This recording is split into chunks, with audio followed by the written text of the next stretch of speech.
कहा भैया पटना में आए हैं, रूम खोज रहे हैं, नहीं मिल रहा है।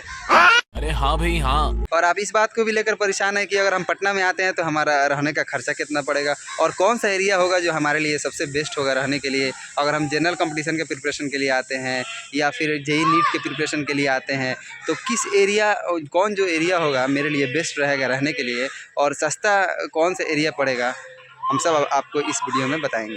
ठीक है, बाकी रूम ढूंढने के लिए अगर सबसे सस्ता रूम की बात करें तो वीडियो के अंत तक बने रहें, तभी आपको ये दोनों बातें जो है समझ में आएंगी और क्लियर भी होंगी। तो आप लोग वीडियो के अंत तक बने रहें, वीडियो को लाइक कर दीजिए, चैनल को सब्सक्राइब कर दीजिए अगर आप नए हैं तो दोस्तों तो कैसे हैं आप लोग। उम्मीद करता हूँ कि आप लोग बहुत बढ़िया होंगे।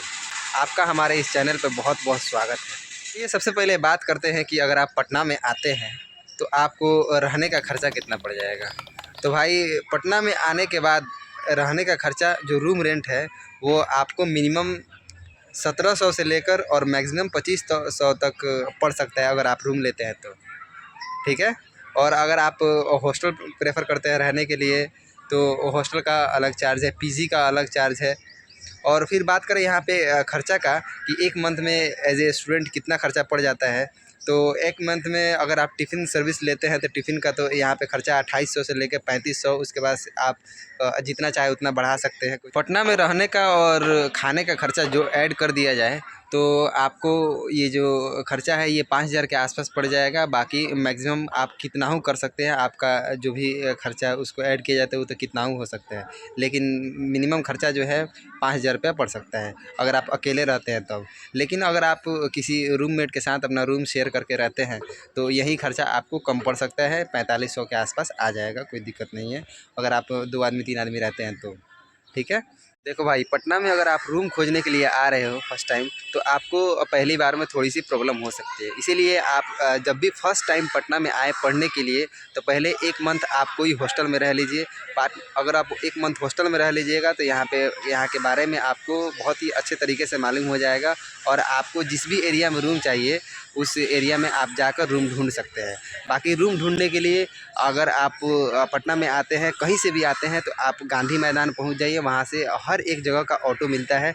ऑटो पकड़ के आपको जिस भी एरिया में रूम चाहिए उस एरिया में आप विज़िट कीजिए, उस गली में उस मोहल्ला में विज़िट कीजिए।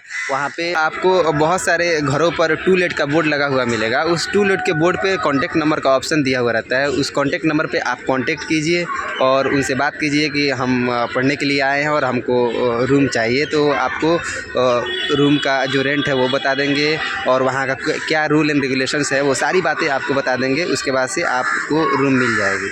ठीक है, पटना में अगर सबसे सस्ता रूम की बात करें तो पढ़ने के लिए सिंगल रूम जो है मुसल्लमपुर हाट, बाज़ार समिति, NIT घाट, मछुआ टोली या फिर भिकना पहाड़ी की तरफ आपको सबसे सस्ता रूम मिल सकता है। अगर आप सिंगल रहना चाहें तो आपको 1700 से स्टार्टिंग रूम मिल जाएगा, 1500-1700 से स्टार्टिंग रूम मिल जाएगा। बाकी अगर आप जनरल कंपटीशन के प्रिपरेशन के लिए आते हैं तभी इधर रहिएगा। लेकिन अगर आप नीट और जेई के प्रिपरेशन के लिए आते हैं तो ज़्यादातर कोचिंग संस्थान जो है वो कंकड़ बाग, बोरिंग रोड के तरफ अब खुल चुका है, PW का, अनअकैडमी का, या फिर अब KGS यानी खान सर का भी कोचिंग अब बोरिंग रोड में खुल चुका है। तो वहाँ पे आप जा सकते हैं रहने के लिए, लेकिन वो जो एरिया है वो महंगा है। कि फिर भी अगर आपको किसी भी तरह की परेशानी होती है तो आप कमेंट बॉक्स में मेंशन कीजिए, मैं उसका रिप्लाई करूँगा। थैंक यू फॉर वॉचिंग, मिलते हैं नेक्स्ट वीडियो में, तब तक के लिए ओके बाय।